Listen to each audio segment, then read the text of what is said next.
Hello students, my self Sanjay Kumar, chemistry lecturer. आप सभी का केमिस्ट्री अपने अपने चैनल में हार्दिक स्वागत है। तो स्टूडेंट्स, आज हम एक ऐसे टॉपिक की बात करेंगे जो ऑर्गेनिक केमिस्ट्री में, ऑर्गेनिक रिएक्शंस में बहुत ज़्यादा कामगार होगा। जिसकी बात कर रहा हूँ वो अपना है इलेक्ट्रोमेरिक इफेक्ट। इलेक्ट्रोमेरिक इफेक्ट क्या होता है, इसकी अपन चर्चा करेंगे आज। इलेक्ट्रोमेरिक इफेक्ट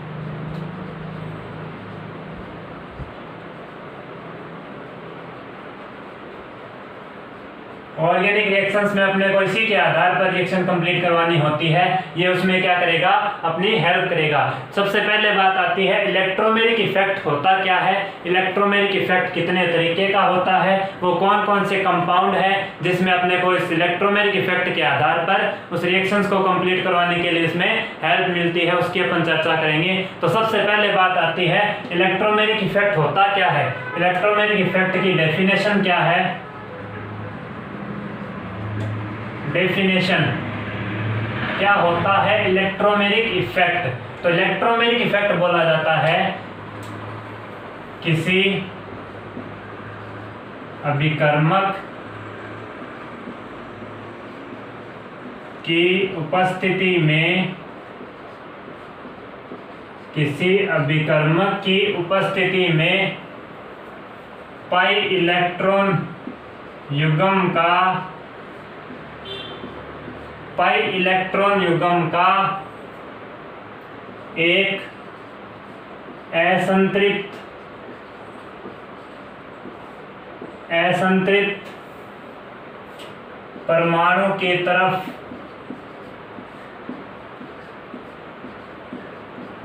परमाणु की तरफ पूर्ण स्थानांतरण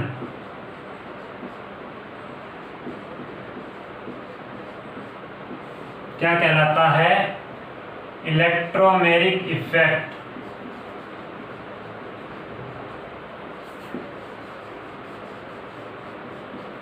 तो इसकी डेफिनेशन क्या बोली जाती है, किसी अभिकर्मक की उपस्थिति में पाई इलेक्ट्रॉन युग्म का असंतृप्त परमाणु की तरफ पूर्ण स्थानांतरण क्या कहलाता है, इलेक्ट्रोमेरिक इफेक्ट। मैंने क्या कहा, किसी रिएजेंट की अपने को क्या होगी, रिक्वायरमेंट होगी। अभिकर्मक यानी रिएजेंट, कोई भी अपने को रिएजेंट की रिक्वायरमेंट होगी यहाँ पे, तो रिएजेंट की क्या होगी, यहाँ पे प्रेजेंस होगी। पाई इलेक्ट्रॉन पेयर, ये जो पाई इलेक्ट्रॉन पेयर है इसका किसी एक अनसैचुरेटेड सिस्टम में अगर मैं बात करूं तो अनसैचुरेटेड सिस्टम में दो एटम होंगे। एक तो जैसे मैं अनसैचुरेटेड एटम में की बात करूं, अनसैचुरेटेड एटम में एक तो एल्किन हो सकती है या एक एल्काइन हो सकती है। इसकी अगर मैं बात करूं इन दोनों में, ये तो अनसैचुरेटेड क्या हो सकता है, एल्किन या एल्काइन। तो ये कह रहा किसी रिएजेंट की उपस्थिति में, मैंने कोई रिएजेंट यहाँ पे इसकी क्या होनी चाहिए, उपस्थिति होनी चाहिए। ये इसके लिए कंडीशन है, इसी रिएजेंट की उपस्थिति में ये जो पाई इलेक्ट्रॉन युग्म है, ये पाई इलेक्ट्रॉन युग्म, ये इसमें पाई इलेक्ट्रॉन युग्म, इसका जो कंप्लीट एक तरफ एक असंतृप्त परमाणु, ये जो परमाणु है, जैसे मैं इसको ए बोल रहा हूँ, इसको बी बोल रहा हूँ, यहाँ पे भी मैं इसको ए और यहाँ से बी। तो इस असंतृप्त परमाणु कितने हो गए, यहाँ पे दो, इसमें तो ए बी, इसमें भी क्या है ए बी। तो किसी एक असंतृप्त परमाणु की तरफ पाई इलेक्ट्रॉन युग्म का जो ट्रांसफर है, या तो ये पाई बॉन्ड के इलेक्ट्रॉन या पाई इलेक्ट्रॉन युग्म का स्थानांतरण यहाँ पे होगा, या इस पाई बॉन्ड के इलेक्ट्रॉन का यहाँ स्थानांतरण होगा। इसमें या तो पाई इलेक्ट्रॉन का स्थानांतरण इस साइड होगा, इस अनसैचुरेटेड एटम की तरफ, असंतृप्त परमाणु की तरफ, या इस असंतृप्त परमाणु की तरफ होगा। तो इस बात की जानकारी कौन देगा अपने को, इलेक्ट्रोमेरिक इफेक्ट, कि ये जो पाई इलेक्ट्रॉन युग्म का स्थानांतरण ए की तरफ होगा या बी की तरफ होगा, इसकी जानकारी देगा अपने को इलेक्ट्रोमेरिक इफेक्ट। कैसे देगा, मैं जनरल रिएक्शन से बताता हूं आपको कि बेसिकली इसका मीनिंग क्या है, ये क्या कहना चाह रहा है। ये तो डेफिनेशन हो गई, किसी अभिकर्मक की उपस्थिति में पाई इलेक्ट्रॉन युग्म का एक असंतृप्त परमाणु की तरफ पूर्ण स्थानांतरण क्या कहलाता है, इलेक्ट्रोमेरिक इफेक्ट। मैंने कहा असंतृप्त परमाणु की तरफ, इसका बेसिकली मीनिंग क्या है, असंतृप्त परमाणु के लिए अपने को क्या चाहिए, असंतृप्त सिस्टम चाहिए, असंतृप्त सिस्टम या अनसैचुरेटेड सिस्टम चाहिए। अगर अनसैचुरेटेड सिस्टम की मैं बात करूं तो या तो क्या हो सकती है, एल्किन हो सकती है, या क्या हो सकती है, एल्काइन। इसमें से अगर मैं बात करूं, जैसे मैंने एल्किन ली, नॉर्मल मैंने एल्किन ली, एल्किन कम से कम कितने कार्बन की होनी चाहिए, 2 कार्बन की। मैंने ये एल्केन ली, मैंने कहा किसी रिएजेंट की उपस्थिति, मैंने यहाँ पे कोई रिएजेंट लिया, अभिकर्मक लिया, अभिकर्मक यानी किसी रिएजेंट की उपस्थिति में मैंने कहा पाई इलेक्ट्रॉन युग्म का, इसमें कितने, ये तो सिग्मा बॉन्ड है, ये पाई बॉन्ड है, तो pi electron pair, pi electron का जो कंप्लीटली ट्रांसफर होगा वो या तो इस अनसैचुरेटेड एटम की तरफ होगा या इस अनसैचुरेटेड एटम की तरफ होगा। तो इसकी पॉसिबिलिटी क्या हो गई, या तो ये बी की तरफ पूर्ण, इसका क्या हो, पूर्ण स्थानांतरण हो, कंप्लीट ट्रांसफर हो, या इस ए की तरफ कंप्लीट ट्रांसफर हो।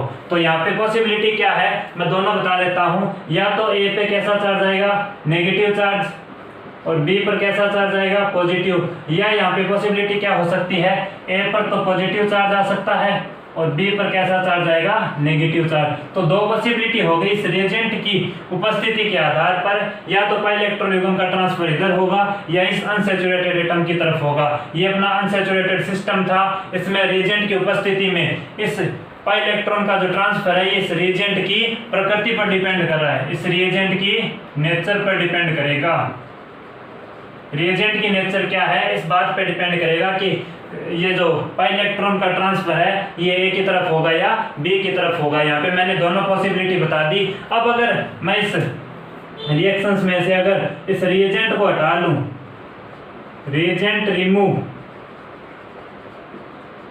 अगर अपने स्टार्टिंग में क्या लिया, रिएजेंट की उपस्थिति दर्शा रहे थे, तब क्या हुआ, ये रिएक्शंस की पॉसिबिलिटी हुई। अगर मैं इस रिएजेंट को लास्ट रिएक्शन में अगर मैं हटा दूं, इस ऋषि रिएक्शन में लास्ट में ले जाके इस रिएजेंट को हटा दूं, तो ये अपना जो अनसैचुरेटेड सिस्टम था, ये अपना अनसैचुरेटेड सिस्टम जैसा था वैसा का वैसा मिल जाएगा, अपनी ओरिजिनल स्टेट में आ जाएगा। तो मेरा कहने का मतलब क्या है, इनिशियल स्टेट इसकी ये थी जिसमें अपने डबल बॉन्ड भी लेके चले थे, इसमें कुछ वेरिएशन हुआ, किसकी वजह से हुआ, रिएजेंट की वजह से। रिएजेंट की वजह से इसमें वेरिएशन देखने को मिला। जब रिएजेंट वापस हटा लिया गया, जब रिएजेंट वापस हटा लिया गया तो अपनी जो ये जो अनसैचुरेटेड अपना जो सिस्टम था ये अपनी वापस ओरिजिनल स्टेट में आ जाता है। ये इसकी कौन सी स्टेट है, ओरिजिनल स्टेट, अपनी मूल अवस्था में आ जाता है। ये जो अनसैचुरेटेड सिस्टम है ये अपनी ओरिजिनल स्टेट में आ जाता है। तो अनसैचुरेटेड एटम का, अनसैचुरेटेड सिस्टम का अपनी ओरिजिनल स्टेट में आ जाना इस बात को यहाँ पे प्रदर्शित कर रहा है कि एक तरीके का इलेक्ट्रोमेरिक इफेक्ट रिएजेंट की उपस्थिति में हो रहा है। जब रिएजेंट हटा लिया गया तो अपनी ओरिजिनल स्टेट में आ गया। इसका मतलब क्या हुआ, इलेक्ट्रोमेरिक इफेक्ट एक तरीके का क्या है, टेम्परेरी इफेक्ट है, टेम्परेरी इफेक्ट। टेम्परेरी का मतलब क्या हुआ, एक तरीके का अस्थायी प्रभाव है। अस्थायी क्यों है, क्योंकि जब रिएजेंट की प्रेजेंस थी, जब रिएजेंट की उपस्थिति थी तो यहाँ पे वेरिएशन क्या देखने को मिलता है, इस तरीके से पाई इलेक्ट्रॉन का ट्रांसफर होगा। जब रिएजेंट हटा लिया गया तो अपनी ओरिजिनल स्टेट में अनसैचुरेटेड सिस्टम अपनी ओरिजिनल स्टेट में आ जाता है। इसका मतलब क्या हुआ, जो इनिशियल स्टेट थी वो अपनी ओरिजिनल स्टेट में वापस आ गई, जिसके कारण ये एक तरीके का क्या है, टेम्परेरी इफेक्ट है। टेम्परेरी रूप से यहाँ पे क्या हुआ, पाई इलेक्ट्रॉन्स का ट्रांसफर हुआ। अगर ये रिएजेंट यहाँ से हटाते, अपने ये ओरिजिनल स्टेट में नहीं आता तो ये क्या हो जाता, परमानेंट इफेक्ट। लेकिन ये परमानेंट नहीं होता क्योंकि अपने ओरिजिनल स्टेट में आ गया। ओरिजिनल स्टेट में आने के कारण एक इलेक्ट्रोमेरिक इफेक्ट कैसा प्रभाव होता है कि अस्थायी या टेम्परेरी इफेक्ट। अब बात आती है इसी के आधार पर, इसकी नेचर, रिएजेंट की नेचर के आधार पर अपन बात करें इलेक्ट्रोमेरिक इफेक्ट कितने तरीके का होता है। तो इलेक्ट्रोमेरिक इफेक्ट इस रिएजेंट की नेचर पर डिपेंड करेगा। इस रिएजेंट की नेचर के आधार पर इलेक्ट्रोमेरिक इफेक्ट 2 तरीके का होता है, उसकी अपन बात करते हैं।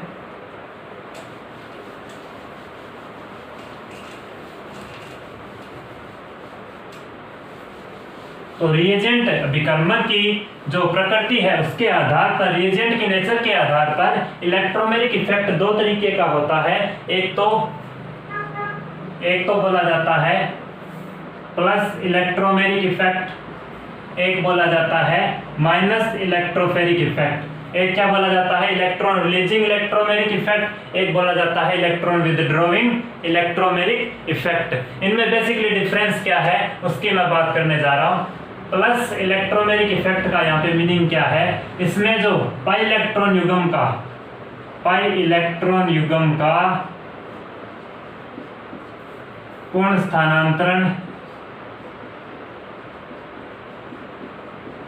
पूर्ण स्थानांतरण अभिकर्मक की तरफ होता है, अभिकर्मक की तरफ होगा। तो मैंने क्या कहा, प्लस इलेक्ट्रोमैग्नेटिक इफेक्ट का मतलब क्या है, पाई इलेक्ट्रॉन युग्म का पूर्ण स्थानांतरण अभिकर्मक की तरफ होगा, towards to the reagent, towards to reagent.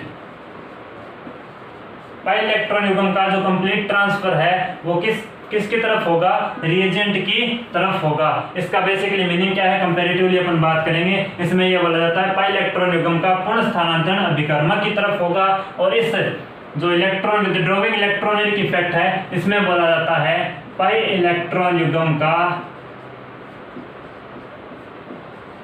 पूर्ण स्थानांतरण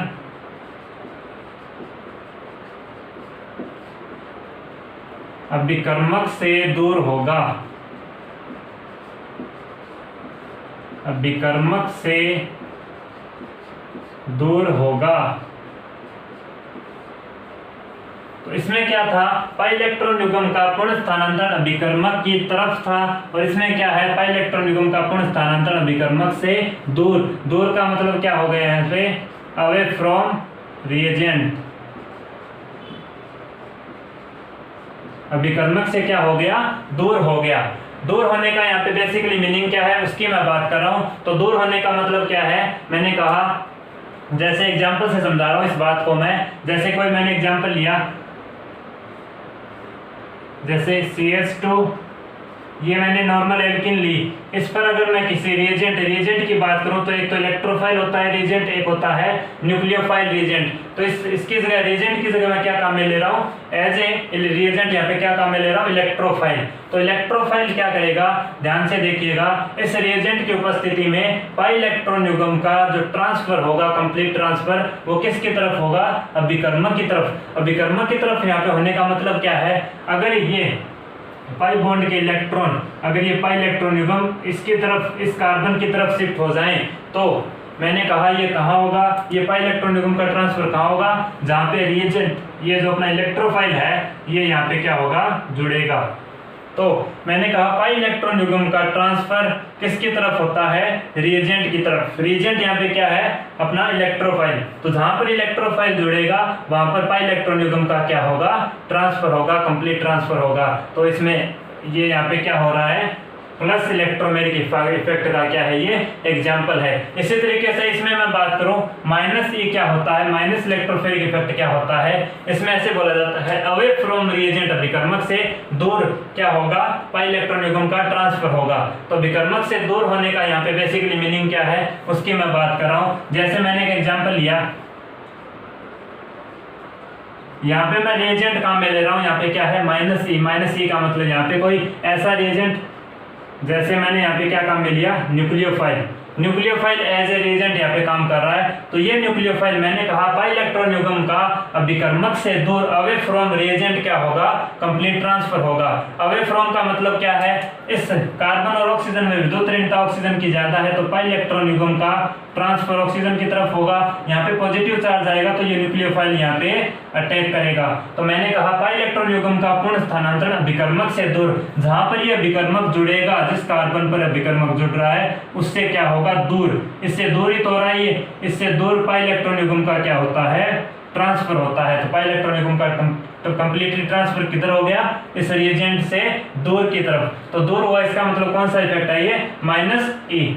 तो ये कौन सा इफेक्ट हो गया, माइनस ई इफेक्ट। इस तरीके से कंपैरेटिवली अपने को ध्यान में रखना है कि अगर पाई इलेक्ट्रॉन युग्म का पूर्ण स्थानांतरण अभिकर्मक से दूर होता है तो क्या होता है, माइनस ई इफेक्ट, और अगर अभिकर्मक की तरफ होता है तो प्लस ई इफेक्ट। इसी तरीके से अगर मैं इसमें एग्जांपल्स की बात करूं तो जैसे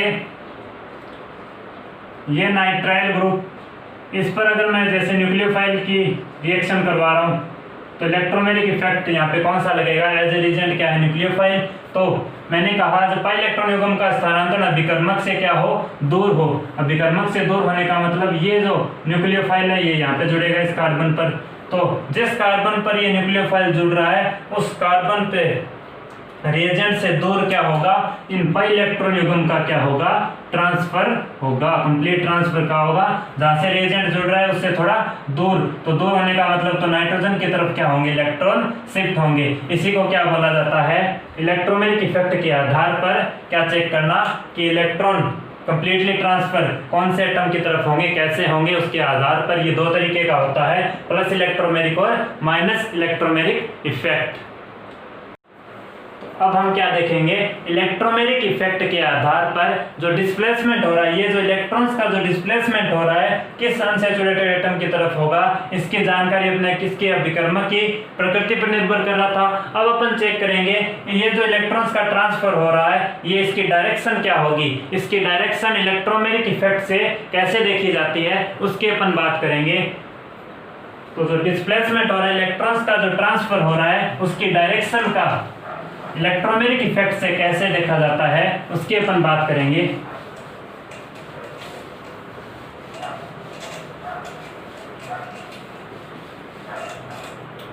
तो मैंने कहा डिस्प्लेसमेंट या मैं कहूं ट्रांसफर की डायरेक्शन पाई इलेक्ट्रॉन्स की ट्रांसफर या मैं कह दूं डिस्प्लेसमेंट की जो डायरेक्शन है, डिस्प्लेसमेंट डायरेक्शन यहां पे चेक करेंगे, स्थानांतरीकरण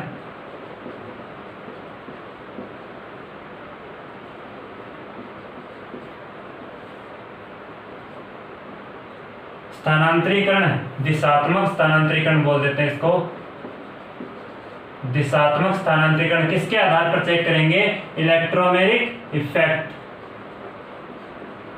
तो इलेक्ट्रोमैग्नेटिक इफेक्ट के आधार पर पाई इलेक्ट्रॉन युग्म का दिशात्मक अध्ययन करना। दिशात्मक अध्ययन का मतलब क्या हुआ, उसकी डायरेक्शन कैसी होगी, वो कौन कौन सी रिएक्शन है जिसमें पाई इलेक्ट्रॉन युग्म की डायरेक्शन इलेक्ट्रोमैग्नेटिक इफेक्ट के आधार पर कैसे बताई जाती है उसकी मैं बात कर रहा हूं। तो यहाँ पे दो कंडीशन बोली जाती है, या तो ये जो पाई इलेक्ट्रॉन युग्म का डिस्प्लेसमेंट होता है या तो किसके कारण हो, विद्युत ऋणता में अंतर के कारण, विद्युत ऋणता में अंतर के कारण हो, विद्युत ऋणता में अंतर से। या तो क्या हो सकता है, ये जो पाई इलेक्ट्रॉन्स का डिस्प्लेसमेंट होगा या तो किसके कारण हो सकता है, विद्युत ऋणता में अंतर के कारण हो सकता है, या क्या हो, अगर ये विद्युत ऋणता सेम हो, अगर यहाँ पे डिफरेंस नहीं हो। मैंने कहा डेल्टा EN, इसका मतलब क्या हुआ, विद्युत ऋणता में अंतर। विद्युत ऋणता में अंतर से क्या होता है, अपने को पता चल जाता है कि विद्युत ऋणता जिस एटम की ज्यादा होगी उसकी तरफ इलेक्ट्रॉन्स का क्या होगा, डिस्प्लेसमेंट होगा। अगर ये विद्युत ऋणता में अंतर क्या हो, सेम हो। मैंने कहा अगर ये डेल्टा EN विद्युत ऋणता में, डेल्टा यहाँ पे क्या बता रहा है कि यहाँ पे विद्युत ऋणता में क्या है, अंतर है। विद्युत ऋणता में अंतर क्या हो, सेम। दो एटम्स के बीच विद्युत ऋणता में अंतर सेम हो तो इलेक्ट्रोमैग्नेटिक इफेक्ट के आधार पर उसकी डायरेक्शन कैसे चेक की जाती है कि पाई इलेक्ट्रॉन्स का डिस्प्लेसमेंट कौन से अनसैचुरेटेड एटम की तरफ होगा। तो ऐसे बोला जाता है, इसके सराउंडिंग जो अपन अनसैचुरेटेड सिस्टम काम में लिया है उसके सराउंडिंग अपने को क्या चेक करना है, एनवायरमेंट। अपने को क्या चेक करना है, उसके चारों ओर एनवायरमेंट का मतलब यहाँ पे एनवायरमेंट, उसके चारों ओर का एनवायरमेंट का मतलब यहाँ पे यही है कि जो नेचर ऑफ सब्स्टिट्यूएंट है किसी प्रतिस्थापी की प्रकृति पर निर्भर करेगा। नेचर ऑफ सब्स्टिट्यूएंट किसी प्रतिस्थापी की प्रकृति पर निर्भर करेगा। तो मैंने कहा यहाँ पे दो पॉसिबिलिटी है पाई इलेक्ट्रॉन ट्रांसफर करने की, या तो विद्युत ऋणता में अंतर हो, दो अनसैचुरेटेड एटम के बीच विद्युत ऋणता का अंतर है तो पाई इलेक्ट्रॉन का उस साइड ट्रांसफर होगा जहाँ पे विद्युत ऋणता क्या हो, ज्यादा हो। जिस एटम की विद्युत ऋणता ज्यादा होगी उस साइड क्या होगा, इलेक्ट्रॉन्स का ट्रांसफर हो जाएगा। अगर ये कंडीशन अप्लाई नहीं हो रही, मैंने कहा अगर विद्युत ऋणता में अंतर क्या हो, सेम हो, दो एटम ऐसे हो जिनके बीच क्या हो, डबल बॉन्ड या ट्रिपल बॉन्ड, तो उसमें अगर मैं बात करूं विद्युत ऋणता क्या है, सेम है, तो उसके चारों ओर का एनवायरमेंटल चेक किया जाता है कि पाई इलेक्ट्रॉन का ट्रांसफर किस तरफ होगा। तो एनवायरनमेंट का मतलब यहाँ पे क्या है, नेचर ऑफ सब्स्टिट्यूएंट, उस अनसैचुरेटेड सिस्टम से जुड़े सब्स्टिट्यूएंट या प्रतिस्थापित समूह की प्रकृति पर डिपेंड करेगा कि पाई इलेक्ट्रॉन्स का ट्रांसफर कैसे होगा। तो मैं इसकी बेसिकली मीनिंग क्या कह रहा हूँ, इसकी डेफिनेशन मैंने बताया, इसको एग्जांपल से समझाता हूँ और इजीली समझ में आएगा।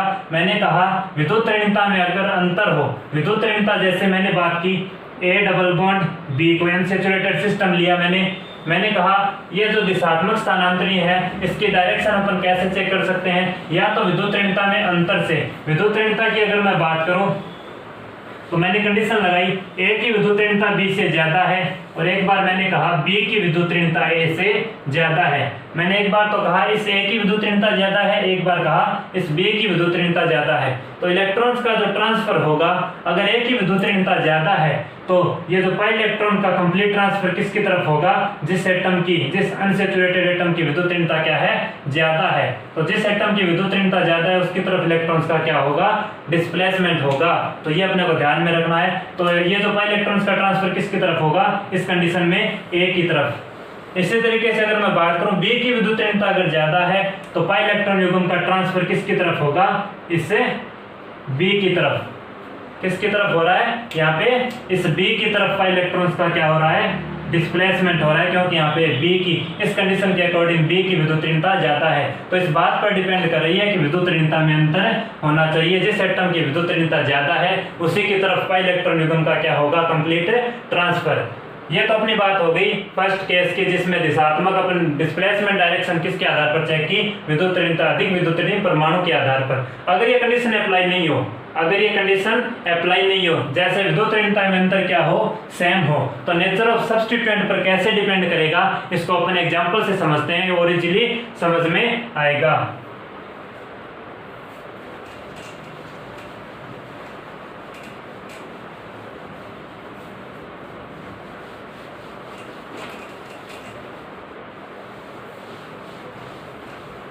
तो मैंने कहा अगर विद्युत ऋणता में अंतर हो, विद्युत ऋणता में अंतर होने का मतलब क्या है, जैसे मैंने एग्जांपल लिया नॉर्मल, ये अपना अनसैचुरेटेड क्या है सिस्टम, इसकी अगर मैं बात करूं तो पाई इलेक्ट्रॉन्स का ट्रांसफर कहाँ होगा, कैसे होगा, उसकी अपन बात करेंगे। तो देखना ध्यान से, मैंने कहा पाई इलेक्ट्रॉन युग्म का ट्रांसफर कैसे होगा, इस कार्बन और इस ऑक्सीजन में विद्युत ऋणता ज्यादा किसकी है, ऑक्सीजन की। विद्युत ऋणता कार्बन से ज्यादा होती है ऑक्सीजन की, तो ऑक्सीजन की विद्युत ऋणता ज्यादा है, इसका मतलब क्या होगा, इलेक्ट्रॉन युग्म का ट्रांसफर किसकी तरफ होगा, इससे ऑक्सीजन की तरफ। तो यहाँ पे आने वाला कोई इलेक्ट्रोफाइल कहाँ जुड़ेगा, इस बात को यहाँ पे इंडिकेट हो रहा है, इंडिकेशन हो रहा है, डायरेक्शन मिल रही है कि यह आने वाला इलेक्ट्रोफाइल कहाँ लगेगा, इससे ऑक्सीजन पर। और आने वाला कोई न्यूक्लियोफाइल वो कहाँ आएगा, इससे कार्बन पर। तो इस बात की यहाँ से डायरेक्शन मिल रही है कि आने वाला न्यूक्लियोफाइल कहाँ जुड़ेगा और पाई इलेक्ट्रॉन युग्म का जो ट्रांसफर है वो किसकी तरफ होगा। इस बात का डिसाइड किसके द्वारा हो रहा है, यहाँ पे इस इलेक्ट्रोमेरिक इफेक्ट के द्वारा। मैंने कहा अगर ये विद्युत ऋणता, ये इस तरीके की विद्युत ऋणता में अंतर क्या हो, समाप्त हो जाए या खत्म हो जाए। यहाँ पे तो क्या था, विद्युत ऋणता में अंतर था, डेल्टा EN देखने को मिल रही थी। अगर ये विद्युत ऋणता में अंतर सेम हो तो मैंने क्या कहा, विद्युत ऋणता डेल्टा EN क्या हो, सेम हो। तो अपन कुछ ऐसे कंपाउंड देखेंगे जिसमें विद्युत ऋणता में अंतर सेम हो, तो किस बेस पर अपन ये बोलेंगे कि पाई इलेक्ट्रॉन्स का ट्रांसफर, कंप्लीट ट्रांसफर इस एटम की तरफ होगा या इस एटम की तरफ होगा। तो उसमें कैसे डिसाइड किया जाता है, जैसे मैंने एग्जांपल लिया,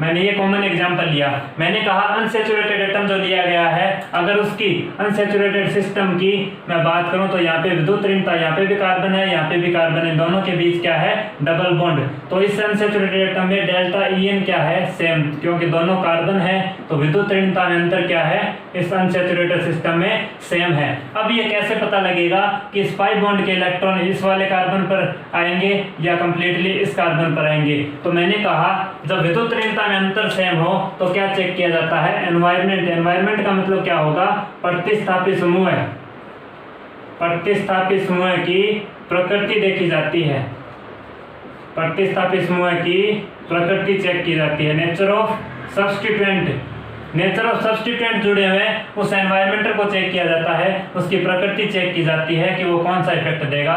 तो इस अनसैचुरेटेड सिस्टम में मैं बात करूं सब्स्टिट्यूएंट की, तो क्या सब्स्टिट्यूएंट जुड़ा हुआ है यहाँ पे CH3। CH3 का हमेशा ही कौन सा प्रभाव लगता है, +H। CH3 कौन सा इफेक्ट देता है, +H, electron releasing hyper conjugation देता है। इस बात से ये पता लग जाएगा कि +H हाइपर कॉन्जुगेशन देगा तो इलेक्ट्रॉन पार्शियल डिस्प्लेसमेंट इलेक्ट्रॉन्स का क्या होगा, इस साइड होगा, इलेक्ट्रॉन इस साइड दिए जाएंगे। इसका मतलब क्या हुआ, इस कार्बन पर इलेक्ट्रॉन आ रहे हैं, इधर से इलेक्ट्रॉन इस कार्बन पे आ रहे हैं, तो यहाँ पे इलेक्ट्रॉन्स की अधिकता हो रही है, तो यहाँ से इस पाई बॉन्ड के इलेक्ट्रॉन क्या होंगे, कंप्लीटली ट्रांसफर होगा इस कार्बन की तरफ, क्योंकि इधर से इलेक्ट्रॉन आ रहे हैं, इधर से इलेक्ट्रॉन आने के कारण इसके पाई बॉन्ड के इलेक्ट्रॉन के ट्रांसफर कहाँ होगा, इस कार्बन की तरफ होगा। तो नेचर ऑफ सब्स्टिट्यूएंट या प्रतिस्थापित समूह की प्रकृति ने यह डिसाइड किया कि पाई इलेक्ट्रॉन्स का कंप्लीटली ट्रांसफर किस कार्बन की तरफ होगा। अगर ये पाई इलेक्ट्रॉन्स का ट्रांसफर इस साइड होता, अगर ये पाई बॉन्ड के इलेक्ट्रॉन्स का ट्रांसफर इस कार्बन की तरफ होता तो ये स्टेबल नहीं होती, क्योंकि इधर से भी इलेक्ट्रॉन आ रहे हैं और इधर से भी इलेक्ट्रॉन आते हैं, तो दोनों के बीच क्या लगता, रिपल्सन लगने के कारण इसकी पोटेंशियल एनर्जी, सिस्टम की पोटेंशियल एनर्जी क्या हो जाती, बढ़ जाती और सिस्टम की स्टेबिलिटी कम हो जाती। तो प्रतिस्थापित समूह की प्रकृति के आधार पर यह डिसाइड हुआ कि इस पाई इलेक्ट्रॉन्स का कंप्लीटली ट्रांसफर किस एटम की तरफ होगा। इसी तरीके से अपन कुछ और एग्जांपल्स देखेंगे जिसमें प्रतिस्थापित समूह की प्रकृति के आधार पर अपन क्या चेक करेंगे, इलेक्ट्रॉन्स का ट्रांसफर किस तरफ होगा। तो एग्जांपल्स की मैं बात कर रहा हूं, एग्जांपल्स को ध्यान से देखिएगा।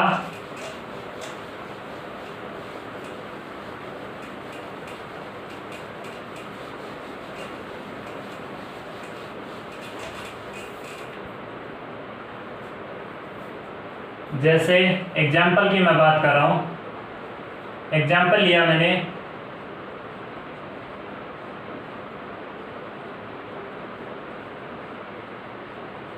एग्जाम्पल लिया, अपने को क्या पूछ ले कि आने वाला जो पाई इलेक्ट्रॉन युग्म का ट्रांसफर इस कार्बन की तरफ होगा या इस कार्बन की तरफ होगा, ये अपने को यहाँ पे डिसाइड करना है। किससे डिसाइड करना है, इलेक्ट्रोमेरिक इफेक्ट से। सबसे पहले मैंने कहा जो अनसैचुरेटेड एटम है, अनसैचुरेटेड एटम को सिलेक्ट करो, अनसैचुरेटेड सिस्टम अपनाइए, अनसैचुरेटेड सिस्टम, ये अपना क्या हो गया, असंतृप्त तंत्र हो गया। अगर इसकी मैं बात करूं तो इसमें विद्युत ऋणता में अंतर क्या है, सेम है, क्योंकि दोनों में क्या है, कार्बन, तो डेल्टा EN क्या है यहाँ पे, सेम है। जब डेल्टा EN सेम होता है तो पाई इलेक्ट्रॉन का ट्रांसफर किसके बेस पर देखा जाता है, उसके चारों ओर एनवायरनमेंट से, उसके चारों ओर के वातावरण। वातावरण का मतलब क्या हुआ, उसके चारों ओर सब्स्टिट्यूएंट की नेचर पर डिपेंड करता है, सब्स्टिट्यूएंट की प्रकृति पर डिपेंड करेगा, उस प्रतिस्थापित समूह की प्रकृति पर डिपेंड करेगा जो इस अनसैचुरेटेड सिस्टम से जुड़े हुए हैं। इस अनसैचुरेटेड सिस्टम से कौन कौन जुड़ा हुआ है, एक तो CH3 ये रहा और एक ये CH3 रहा। तो ये CH3 कौन सा इफेक्ट देते हैं, इलेक्ट्रॉनिक इफेक्ट इसका चेक करेंगे। CH3 ग्रुप हमेशा ही कौन सा इफेक्ट देता है, एक तो +H और +I भी देता है, लेकिन +H क्या होता है, डोमिनेंट होता है, जिसके कारण इसको +H से देखेंगे। यहाँ पे भी ये CH3 क्या देगा, +H का मतलब क्या हुआ, इलेक्ट्रॉन रिलीजिंग हाइपर कॉन्जुगेशन देता है, जिसके कारण इलेक्ट्रॉन यहाँ से इसकी तरफ जाएंगे और यहाँ से इलेक्ट्रॉन इसकी तरफ जाएंगे। इलेक्ट्रॉन इस कार्बन पर आ रहे हैं, इस अनसैचुरेटेड सिस्टम के इस कार्बन पर आ रहे हैं, इसका मतलब क्या हुआ, ये जो पाई इलेक्ट्रॉन का जो कंप्लीट ट्रांसफर है वो इस कार्बन की तरफ होगा, क्योंकि इधर से इलेक्ट्रॉन आ रहे हैं। अगर इस पाई बॉन्ड के इलेक्ट्रॉन इधर से शिफ्ट हो गए तो इसकी स्टेबिलिटी क्या हो जाएगी, कम हो जाएगी। तो इसकी स्टेबिलिटी अपने किससे पता चल रही है, सब्स्टिट्यूएंट की नेचर से पता चल रहा है कि ये पाई बॉन्ड के इलेक्ट्रॉन, पाई इलेक्ट्रॉन युग्म का कंप्लीट ट्रांसफर इस कार्बन की तरफ होगा। तो इलेक्ट्रोमेरिक इफेक्ट की जानकारी दे रहा है कि पाई इलेक्ट्रॉन का जो कंप्लीट ट्रांसफर होगा किस एटम की तरफ होगा, अनसैचुरेटेड एटम की तरफ होगा। इसी तरीके से अपन कुछ और एग्जांपल्स देखते हैं।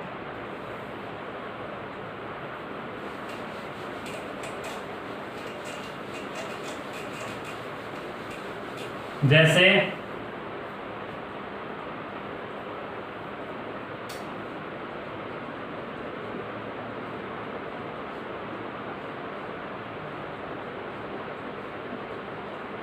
इस कंपाउंड में अपने को पूछ ले कि डायरेक्ट अपने को क्या चेक करना है, इलेक्ट्रोमैग्नेटिक इफेक्ट के आधार पर ये जो पाई बॉन्ड के इलेक्ट्रॉन है ये किस कार्बन की तरफ से शिफ्ट होंगे। तो इसमें सबसे पहले क्या चेक करेंगे, अनसैचुरेटेड सिस्टम, ये अपना अनसैचुरेटेड सिस्टम है, ये इतना अपना क्या है अनसैचुरेटेड सिस्टम। इस अनसैचुरेटेड सिस्टम में कार्बन कार्बन से दोनों के बीच क्या है डबल बॉन्ड, इसका मतलब क्या है यहाँ पे विद्युत ऋणता में अंतर सेम है, डेल्टा ई एन यहाँ पे क्या है सेम है। विद्युत ऋणता में अगर अंतर सेम हो तो अपन क्या चेक करते हैं, सब्स्टिट्यूएंट की नेचर, किसी प्रतिस्थापी समूह की नेचर चेक की जाती है, एनवायरनमेंट चेक किया जाता है, प्रतिस्थापी की प्रकृति।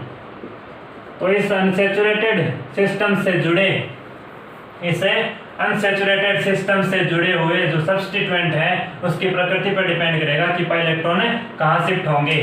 तो इस अनसैचुरेटेड सिस्टम से एक तो ये क्या है CH2, एक ये भी क्या है CH2, तो दोनों साइड CH2 तो क्या है कॉमन, तो इसमें अपने को ज्यादा ध्यान नहीं देना क्योंकि इस साइड तो दोनों में क्या है CH2 कोई भी इफेक्ट देंगे तो ये यहाँ पे क्या होगा कॉमन होगा।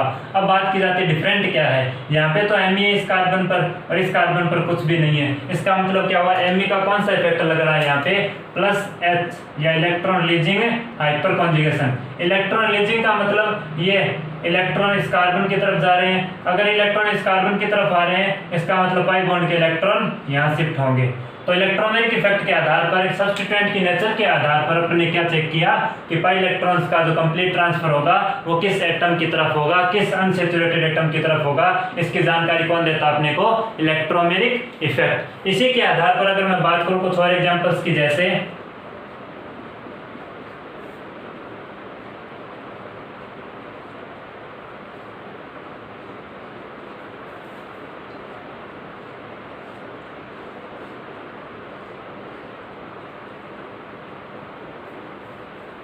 इसकी मैंने बात की तो इसकी क्या होगी, पाई बॉन्ड के इलेक्ट्रॉन्स किस कार्बन की तरफ शिफ्ट होंगे, ये किससे डिसाइड करना है अपने को, चेक करते हैं। पहले सबसे पहले क्या चेक करना है, अनसैचुरेटेड सिस्टम, ये अपना अनसैचुरेटेड सिस्टम है, ये इस अनसैचुरेटेड सिस्टम अगर जो इसकी मैं बात करूं तो यहाँ पे कार्बन है, यहाँ पे भी कार्बन है, इसका मतलब क्या हुआ डेल्टा ई एन या विद्युत ऋणता में अंतर क्या है सेम है। विद्युत ऋणता में अंतर सेम होता है तो क्या चेक किया जाता है, सब्स्टिट्यूएंट की प्रकृति, सब्स्टिट्यूएंट की नेचर चेक की जाती है। सब्स्टिट्यूएंट की नेचर कैसे चेक की जाती है, इससे जुड़े हुए सब्स्टिट्यूएंट कौन कौन से हैं देखना ध्यान से। यहाँ पे क्या है CH2 ग्रुप, यहाँ पे क्या है CH2 और इससे क्या जुड़ा हुआ है, एक तो CH3 और एक यहाँ पे भी CH3। इसका मतलब क्या हुआ, इस कार्बन से 2 CH3 जुड़े हुए, इस कार्बन से 2 CH2 ग्रुप। तो इसका इफेक्ट देख लेते हैं, कौन से इलेक्ट्रॉन इफेक्ट शो करते हैं। CH3 का कौन सा इफेक्ट लगता है, इलेक्ट्रॉन लीजिंग हाइपर कॉन्जुगेशन, यहाँ पे भी electron releasing hyper conjugation. CH2 का भी क्या लगता है, इलेक्ट्रॉन लीजिंग हाइपर कॉन्जुगेशन, यहाँ पे भी क्या लगेगा, इलेक्ट्रॉन लीजिंग हाइपर कॉन्जुगेशन। तो यहाँ पे हाइपर कॉन्जुगेशन लग रहा है तो अल्फा, इस एल्किन से जस्ट अल्फा कार्बन, ये अल्फा कार्बन, ये अल्फा कार्बन, ये भी अल्फा कार्बन, यहाँ पे अल्फा हाइड्रोजन कितने हैं 6, तो यहाँ पे अल्फा हाइड्रोजन की संख्या कितनी है 6 अल्फा हाइड्रोजन के कारण यहाँ पे हाइपर कॉन्जुगेशन हो रहा है और यहाँ पे अल्फा हाइड्रोजन की संख्या कितनी है, ये अल्फा पोजीशन, ये भी अल्फा पोजीशन, तो अल्फा हाइड्रोजन कितने हैं 4, तो यहाँ पे अल्फा हाइड्रोजन की संख्या कितनी है 4, तो इन दोनों जगह 4 अल्फा हाइड्रोजन की वजह से क्या हो रहा है हाइपर कॉन्जुगेशन और यहाँ पे 6 अल्फा हाइड्रोजन की वजह से क्या हो रहा है हाइपर कॉन्जुगेशन। तो यहाँ पे 6 अल्फा हाइड्रोजन की वजह से हाइपर कॉन्जुगेशन होने की वजह से यहाँ से जो इलेक्ट्रॉन क्या होंगे ज्यादा इस कार्बन की तरफ जाएंगे, पार्शियल डिस्प्लेसमेंट या मैं कहूँ इलेक्ट्रॉन्स का जो ट्रांसफर होगा इस कार्बन की तरफ ज्यादा होगा क्योंकि यहाँ पे 6 अल्फा हाइड्रोजन की वजह से क्या हो रहा है इलेक्ट्रॉन लीजिंग हाइपर कॉन्जुगेशन हो रहा है, जिसके कारण इस कार्बन पर इलेक्ट्रॉन की संख्या बढ़ती जा रही है। तो इस पाई बॉन्ड के इलेक्ट्रॉन कहाँ शिफ्ट होंगे, इस कार्बन की तरफ, क्योंकि यहाँ पे हाइपर कॉन्जुगेशन कम है इलेक्ट्रॉन्स की, यहाँ से इलेक्ट्रॉन क्या आ रहे हैं कम आ रहे हैं और यहाँ से इलेक्ट्रॉन क्या जा रहे हैं ज्यादा जा रहे हैं, तो इलेक्ट्रॉन जहाँ से ज्यादा जाते हैं उससे दूर इलेक्ट्रॉन्स की क्या होती है पाई इलेक्ट्रॉन्स का ट्रांसफर होता है। तो इस बात इलेक्ट्रोमैग्नेटिक इफेक्ट के आधार पर सब्स्टिट्यूएंट की नेचर चेक करके अपन क्या करते हैं पाई इलेक्ट्रॉन्स का ट्रांसफर किस अनसैचुरेटेड एटम की तरफ होगा इसकी चर्चा कर ली। इसी तरीके से कुछ और एग्जांपल्स पढ़ते हैं।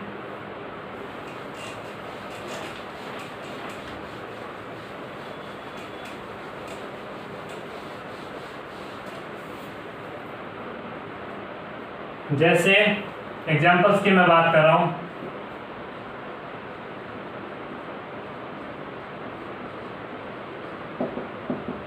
इस एग्जांपल्स की मैंने बात की, तो मैंने कहा इस पाई बॉन्ड के इलेक्ट्रॉन कहाँ शिफ्ट होंगे, ये अपन किससे चेक करते हैं, इलेक्ट्रोमैग्नेटिक इफेक्ट से। तो कैसे होगा, ध्यान से देखिए, ये अपना क्या है, अनसैचुरेटेड सिस्टम।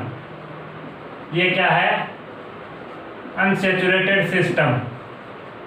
इस अनसैचुरेटेड सिस्टम में कार्बन कार्बन के बीच क्या है, डबल बॉन्ड। तो कार्बन कार्बन के बीच डबल बॉन्ड, इसका मतलब यहाँ पे क्या हुआ, विद्युत ऋणता में अंतर क्या है, सेम है। विद्युत ऋणता में अंतर सेम है। विद्युत ऋणता में अंतर जब सेम होता है तो इलेक्ट्रोमैग्नेटिक इफेक्ट किस आधार पर देखा जाता है, सब्स्टिट्यूएंट की नेचर पर, प्रतिस्थापित समूह की नेचर पर डिपेंड करेगा। सब्स्टिट्यूएंट समूह जुड़ा हुआ है उसकी नेचर पर डिपेंड करेगा। तो इससे इस अनसैचुरेटेड सिस्टम से कौन सा सब्स्टिट्यूएंट जुड़ा हुआ है, OH ग्रुप। इस OH ग्रुप का कौन सा इफेक्ट लगता है, इस ऑक्सीजन के पास क्या है, लोन पेयर। इसका मतलब ये कौन सा इफेक्ट देगा, +R, electron releasing resonance effect देगा। कैसे देगा देखना, इसके ऑक्सीजन के पास उपस्थित लोन पेयर जब इस कार्बन पे आएंगे, इधर से इलेक्ट्रॉन आ रहे हैं, इसका मतलब क्या हुआ, इस पाई बॉन्ड के इलेक्ट्रॉन्स का जो कंप्लीट ट्रांसफर होगा वो इस कार्बन की तरफ होगा।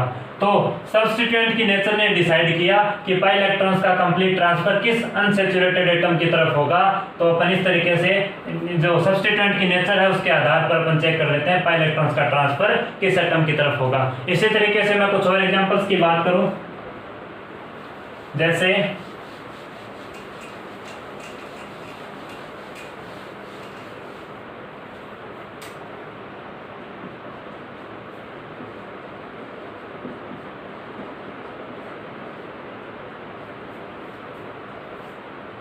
इस Cl की जगह यहाँ पे जैसे मैंने कोई भी हेलोजन ले लिया X का मतलब यहाँ पे क्या है, X = fluorine, chlorine, bromine, iodine, कोई भी हेलोजन हो सकता है।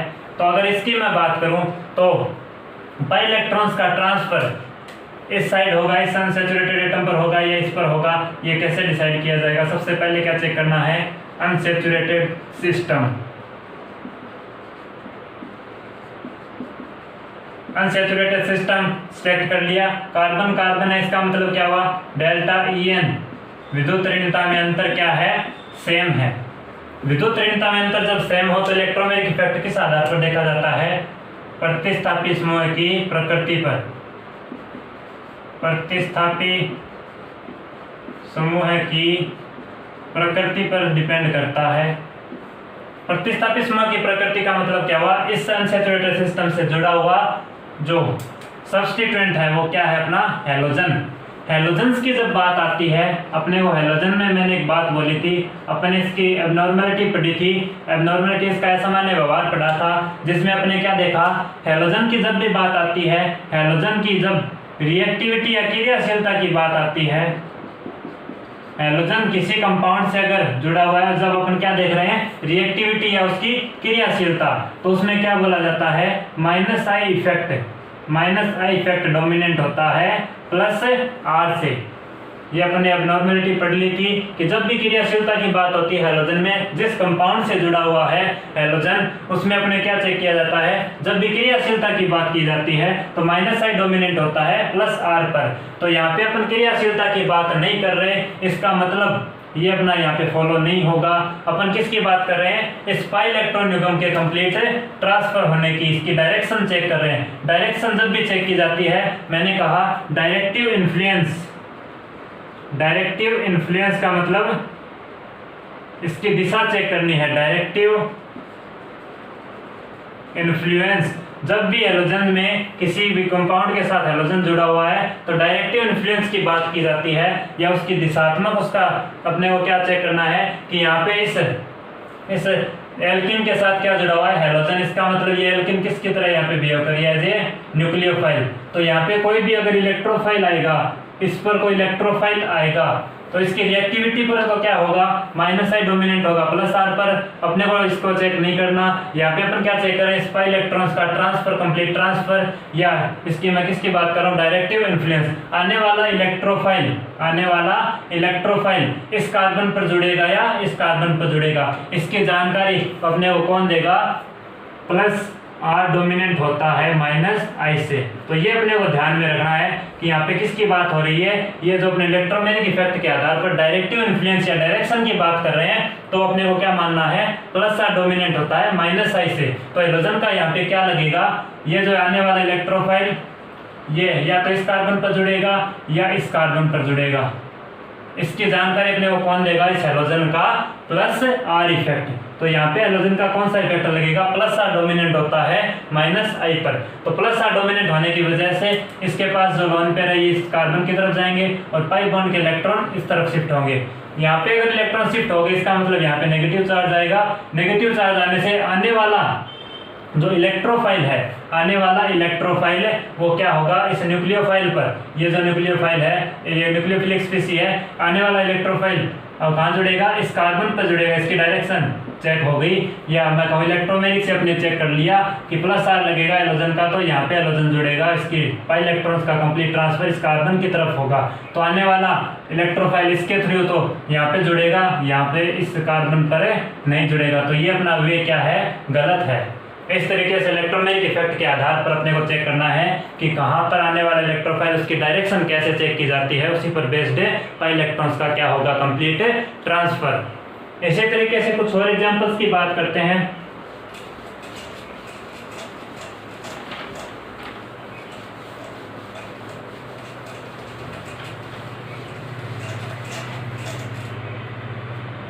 जैसे एग्जांपल ले रहा हूं मैं,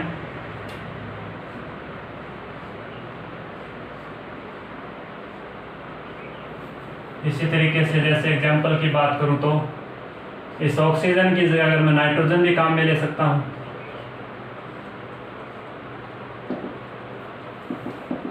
इसमें अगर इलेक्ट्रोमैग्नेटिक इफेक्ट के आधार पर पाई इलेक्ट्रॉन्स की जो कंप्लीट ट्रांसफर होगा वो कौन से एटम की तरफ होगा, इसके डिसाइड कैसे की जाती है उसकी अपन बात करेंगे। तो इस ऑक्सीजन के पास क्या है, लोन पेयर। ऑक्सीजन के पास लोन पेयर, इसका मतलब क्या है, ऐसे स्पीशीज जिसके पास लोन पेयर वो कौन सा इफेक्ट देता है, electron releasing resonance effect. Resonance का मतलब क्या है, ये जो लोन पेयर और डबल बॉन्ड क्या है, कॉन्जुगेशन में है। ये दोनों क्या है, कॉन्जुगेशन में है, तभी तो यहाँ पे क्या लगा, रेजोनेंस। कॉन्जुगेशन में होने का मतलब क्या है, ये जो ऑक्सीजन के पास लोन पेयर है, ये जो ऑक्सीजन के पास है लोन पेयर है, ये यहाँ पर शिफ्ट होगा। तो इस पाई बॉन्ड के इलेक्ट्रॉन इस कार्बन की तरफ शिफ्ट होंगे। तो ये इलेक्ट्रोमैग्नेटिक इफेक्ट या सब्स्टिट्यूएंट की नेचर या उसके इफेक्ट के आधार पर अपने क्या चेक किया कि पाई बॉन्ड के इलेक्ट्रॉन कौन से अनसैचुरेटेड एटम की तरफ शिफ्ट होंगे। तो ये भी एक तरीके का क्या है, इलेक्ट्रोमैग्नेटिक इफेक्ट का एप्लीकेशन है। इसी तरीके से कंपाउंड में बात करूं तो हेटेरोएटम के पास क्या है, लोन पेयर। तो ये नाइट्रोजन NH ग्रुप ये अपना क्या देगा, प्लस से R इफेक्ट शो करेगा। तो NH ग्रुप कौन सा इफेक्ट शो करता है यहाँ पे, प्लस R, क्योंकि ये भी इसके साथ क्या है, कॉन्जुगेशन में है। डबल बॉन्ड और लोन पेयर कॉन्जुगेशन में होते हो तो रेजोनेंस देखने को मिलता है। तो यहाँ पे क्यों कौन सा इफेक्ट लगा, प्लस R। इसका मतलब इस लोन पेयर नाइट्रोजन के पास उपस्थित लोन पेयर यहाँ पे आएंगे और पाई बॉन्ड के इलेक्ट्रॉन इधर शिफ्ट होंगे।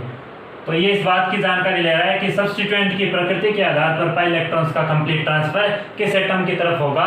इसमें अपने को यह एक तरीके का क्या हो गया, इलेक्ट्रोमैग्नेटिक इफेक्ट का एप्लीकेशन हो गया। अगर इस पाई बॉन्ड के इलेक्ट्रॉन इधर शिफ्ट होंगे तो ये स्टेबल नहीं होगा, उसकी स्टेबिलिटी कम हो जाएगी और सिस्टम की पोटेंशियल एनर्जी बढ़ जाती है, जो फेवरेबल नहीं है। ये अपने को ध्यान में रखने हैं। इसी तरीके से कुछ और एग्जांपल्स की मैं बात करूं,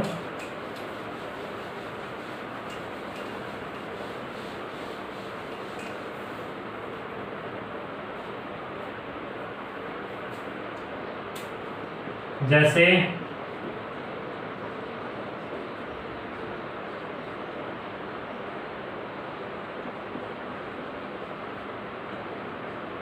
एक तो मैंने इसकी बात की,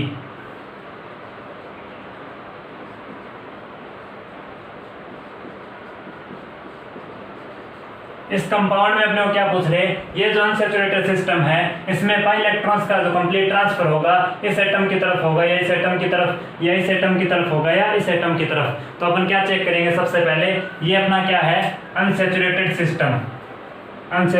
सिस्टम। इसमें कार्बन कार्बन है, इसका मतलब क्या है, डेल्टा EN यहाँ पे सेम है, यहाँ पे भी क्या है, डेल्टा EN सेम है। विद्युत ऋणता में अंतर क्या हो गया, सेम हो गया। विद्युत ऋणता में अंतर जब सेम हो तो इलेक्ट्रोमैग्नेटिक इफेक्ट किस आधार पर देखा जाता है, सब्स्टिट्यूएंट से, सब्स्टिट्यूएंट की नेचर से देखा जाता है, सब्स्टिट्यूएंट की नेचर। सब्स्टिट्यूएंट यहाँ से इससे जुड़ा हुआ सब्स्टिट्यूएंट कौन कौन से हैं उसकी मैं बात कर रहा हूँ। एक तो CH2Cl ग्रुप जुड़ा हुआ है और यहाँ पे क्या जुड़ा हुआ, CH2Br। इस एग्जांपल में क्या जुड़ा हुआ है, CH2Br। इस एग्जांपल में क्या जुड़ा हुआ है, CH2Cl। तो इसकी अपन स्पेक्ट्रली बात करेंगे इलेक्ट्रॉनिक इफेक्ट की। CH2Cl कौन सा इफेक्ट देता है, एक तो देता है ये -I इफेक्ट और एक देता है +H इफेक्ट। +H क्यों देता है, क्योंकि इस एल्किन के पास जस्ट अल्फा कार्बन पर क्या है, अल्फा हाइड्रोजन। अल्फा हाइड्रोजन कितने हैं इसके पास है, 2 और अल्फा हैलोजन कितने हैं, 1। तो यहाँ पे पॉसिबिलिटी क्या है, हैलोजन के कारण तो यहाँ पे पॉसिबिलिटी क्या है, -H भी दे सकता है और अल्फा हाइड्रोजन की वजह से क्या दे सकता है, +H। दो पॉसिबिलिटी है, +H भी दे सकता है, -H भी दे सकता है। डोमिनेंट क्या माना जाएगा दोनों में, जिसकी संख्या ज्यादा हो। अल्फा हाइड्रोजन की संख्या क्या है यहाँ पे, ज्यादा है, तो अल्फा हाइड्रोजन की संख्या ज्यादा होने से +H इफेक्ट क्या होता है, -H से यहाँ पे डोमिनेंट होगा, क्योंकि यहाँ पे इसकी संख्या ज्यादा है, यहाँ पे इसकी संख्या कम है, तो डोमिनेंट क्या होगा यहाँ पे +H, electron releasing hyper conjugation. यहाँ पे ये -H से डोमिनेंट नहीं होगा। अब इन दोनों की बात करो, +H हो गया और -I देगा, -I हैलोजन क्या देता है, Cl, -I इफेक्ट देता है, -I लगेगा। अब इन दोनों की कंपैरेटिवली बात करूं, -H और इस +H में, तो डोमिनेंट कौन सा होता है, resonance, hyper conjugation. Inductive effect में सबसे ज्यादा रेजोनेंस, उसके बाद हाइपर कॉन्जुगेशन। तो हाइपर कॉन्जुगेशन यहाँ पे क्या लगेगा, डोमिनेंट लगेगा। डोमिनेंट फैक्टर क्या है, हाइपर कॉन्जुगेशन। तो अपने को यहाँ पे क्या चेक नहीं करना, -I चेक नहीं करना। तो CH2Cl का यहाँ पे डोमिनेंट फैक्टर क्या होगा, +H प्रभाव। इलेक्ट्रॉन रिलीजिंग हाइपर कॉन्जुगेशन लगेगा, इलेक्ट्रॉन रिलीजिंग लगेगा, इसका मतलब इलेक्ट्रॉन इस कार्बन की तरफ जाएंगे, इस कार्बन की तरफ जाएंगे तो पाई बॉन्ड के जो इलेक्ट्रॉन है, पाई इलेक्ट्रॉन युग्म का कंप्लीट ट्रांसफर किस कार्बन की तरफ होगा, इसकी तरफ होगा। तो इलेक्ट्रॉनिक इफेक्ट या सब्स्टिट्यूएंट की नेचर के आधार पर अपने क्या चेक कर लिया कि अनसैचुरेटेड सिस्टम में पाई इलेक्ट्रॉन का कंप्लीट ट्रांसफर किस एटम की तरफ होगा। इसी तरीके से एज इट इज सेम इसी में अप्लाई होगा। CH2Br का -I इफेक्ट भी लगता है और +H भी लगता है। डोमिनेंट क्या होगा, +H लगेगा तो इलेक्ट्रॉन इस कार्बन को दिए जाएंगे, इस कार्बन को दिए जा रहे हैं, इसका मतलब क्या हुआ, ये जो पाई बॉन्ड के इलेक्ट्रॉन है या पाई इलेक्ट्रॉन युग्म का कंप्लीट ट्रांसफर इस कार्बन की तरफ होगा। तो इसी के आधार पर अपन चेक कर रहे थे कि अगर डायरेक्ट ही हैलोजन इस कार्बन से जुड़ा होता तो इसका कौन सा इफेक्ट लगता, +R। लेकिन डायरेक्ट नहीं जुड़ा हुआ, इसका मतलब कॉन्जुगेशन में नहीं है, ये CH2Br इस तरीके से जुड़ा हुआ है। इसका मतलब क्या हुआ कि इस कार्बन से हैलोजन जुड़ा हुआ है, डायरेक्ट अटैच नहीं है, इसमें किसी भी तरीके का कोई रेजोनेंस नहीं है, तो यहाँ पे +H इफेक्ट लगेगा और पाई इलेक्ट्रॉन्स का डिस्प्लेसमेंट इस कार्बन की तरफ हो जाएगा। तो ये भी एक तरीके का क्या होगा, इलेक्ट्रोमेरिक इफेक्ट का एप्लीकेशन हो गया। इसी तरीके से अगर मैं एग्जांपल्स की बात करूं, अपन एक लास्ट एग्जांपल और पढ़ लेते हैं इसमें।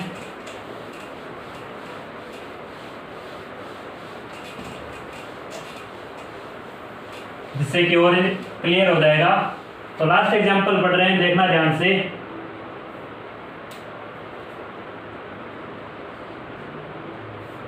जैसे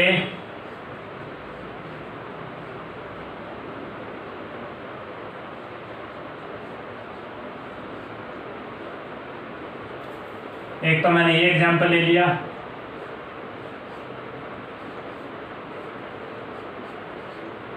एक मैंने ये एग्जांपल ले लिया। अब अपन बात करते हैं इसमें इलेक्ट्रोमैग्नेटिक इफेक्ट की, या पाई बॉन्ड जो पाई इलेक्ट्रॉन्स युग्म है उसका जो कंप्लीट ट्रांसफर होगा वो किस एटम की तरफ होगा। सबसे पहले क्या चेक करेंगे, अनसैचुरेटेड सिस्टम सेलेक्ट करेंगे। अनसैचुरेटेड सिस्टम अपना क्या है, ये जिसमें क्या है, कार्बन और कार्बन दोनों एटम की विद्युत ऋणता सेम है। इसका मतलब क्या हुआ, विद्युत ऋणता में अंतर क्या है, सेम है। विद्युत ऋणता में अंतर अगर सेम हो तो किस आधार पर देखी जाती है, इलेक्ट्रोमैग्नेटिक इफेक्ट या पाई इलेक्ट्रॉन्स का जो शिफ्टमेंट होगा किसके आधार पर देखा जाता है, सब्स्टिट्यूएंट की नेचर पर डिपेंड करेगा, उस प्रतिस्थापित समूह की नेचर पर डिपेंड करेगा, सब्स्टिट्यूएंट या उसकी प्रकृति पर डिपेंड करेगा। तो इससे जुड़े सब्स्टिट्यूएंट कौन कौन से हैं देखना। एक तो CH2 इसका मतलब क्या हुआ, ये कौन सा इफेक्ट दे सकते हैं, एक तो +H ये भी प्लस एच दे सकता है, ये भी प्लस एच दे सकता है। और यहाँ पे ये ऑक्सीजन कौन सा इफेक्ट देता है, ऑक्सीजन के पास लोन पेयर है, इसका मतलब plus are effect electron releasing resonance देगा। तो प्लस एच की बजाय रेजोनेंस इफेक्ट क्या होता है, डोमिनेंट होता है। तो प्लस एच के आधार पर सब्स्टिट्यूएंट की यहाँ पे अपने को नहीं देखनी प्रकृति, डोमिनेंट फैक्टर है, उसी के आधार पर अपने को क्या चेक करना है, इलेक्ट्रोमेरिक इफेक्ट। तो प्लस एच के आधार पर नहीं देखेंगे अपन, किसके आधार पर देखेंगे, प्लस आर के आधार पर। ये डोमिनेंट है तो प्लस आर के आधार पर इस ये जो ऑक्सीजन के पास उपस्थित लोन पेयर इस कार्बन की तरफ आएंगे और पाई बॉन्ड के इलेक्ट्रॉन इधर की तरफ शिफ्ट होंगे, इस कार्बन की तरफ शिफ्ट होंगे। क्यों होंगे, क्योंकि यहाँ प्लस आर है, डोमिनेंट है प्लस एच से। तो ये भी एक तरीके का क्या हो गया, इलेक्ट्रोमेरिक इफेक्ट का एप्लीकेशन हो गया। इसी तरीके से इस कंपाउंड की अगर मैं बात करूं तो कार्बन ऑक्सीजन की विद्युत ऋणता में अंतर क्या है, यहाँ पे ये अपना क्या है, अनसैचुरेटेड सिस्टम, ये भी अपना अनसैचुरेटेड सिस्टम है। इसमें तो क्या है, डेल्टा ई एन विद्युत ऋणता में अंतर क्या है, सेम है। विद्युत ऋणता में अंतर सेम होने के कारण यहाँ पे अपन इसके आधार पर इसमें इलेक्ट्रॉन्स का डिस्प्लेसमेंट चेक कर लेंगे। ये तो बिल्कुल इजी है, क्योंकि इस कार्बन और ऑक्सीजन विद्युत ऋणता ज्यादा किसकी है, ऑक्सीजन की। तो विद्युत ऋणता ऑक्सीजन की ज्यादा है, तो जिस एटम की अनसैचुरेटेड एटम की विद्युत ऋणता ज्यादा है उसकी तरफ पाई बॉन्ड के इलेक्ट्रॉन क्या होंगे, डिस्प्लेसमेंट होंगे। तो इस ऑक्सीजन पर नेगेटिव चार्ज है, यहाँ पे कैसा चार्ज आएगा, पॉजिटिव। इसका मतलब क्या है, यहाँ पे इलेक्ट्रॉन्स की कमी है। अगर ये इलेक्ट्रॉन्स की कमी, ये पाई बॉन्ड, यहाँ पे इलेक्ट्रॉन्स की कमी है, इलेक्ट्रॉन्स की कमी इसके साथ क्या है, कॉन्जुगेशन में, तो ये पाई बॉन्ड के इलेक्ट्रॉन इस कार्बन की तरफ जाएंगे, क्योंकि इलेक्ट्रॉन्स की जहाँ पे कमी आएगी वहाँ इलेक्ट्रॉन देना क्या होता है, उसकी स्टेबिलिटी को बढ़ाता है, उसकी पोटेंशियल एनर्जी को कम करता है। तो इस पाई बॉन्ड के इलेक्ट्रॉन युग्म का इस कार्बन की तरफ शिफ्टमेंट होना, ये इलेक्ट्रोमेरिक इफेक्ट के आधार पर अपन इजीली देख सकते हैं। तो इस ऐसे कुछ एग्जांपल से मैं अपने पढ़े पाई इलेक्ट्रॉन युग्म का कंप्लीट ट्रांसफर होगा रिएजेंट की प्रेजेंस में, और सब्स्टिट्यूएंट की नेचर का उस पर क्या प्रभाव पड़ेगा, ये हो गया अपना इलेक्ट्रोमेरिक इफेक्ट। अपने कुछ कंपाउंड देखे, उसके टाइप पढ़े, कौन कौन से कंपाउंड में पाई इलेक्ट्रॉन्स का ट्रांसफर कैसे होता है। ऑर्गेनिक रिएक्शन में अपने को ये बहुत ज्यादा कामगार साबित होता है। अगर इस लेक्चर में आपको किसी भी तरीके की किसी भी कंपाउंड में इलेक्ट्रोमेरिक इफेक्ट से लेकर किसी भी तरीके की कोई दिक्कत आई तो प्लीज कमेंट करके जरूर बताएं। अगर ये लेक्चर आपको अच्छा लगे तो please like and subscribe. Thank you.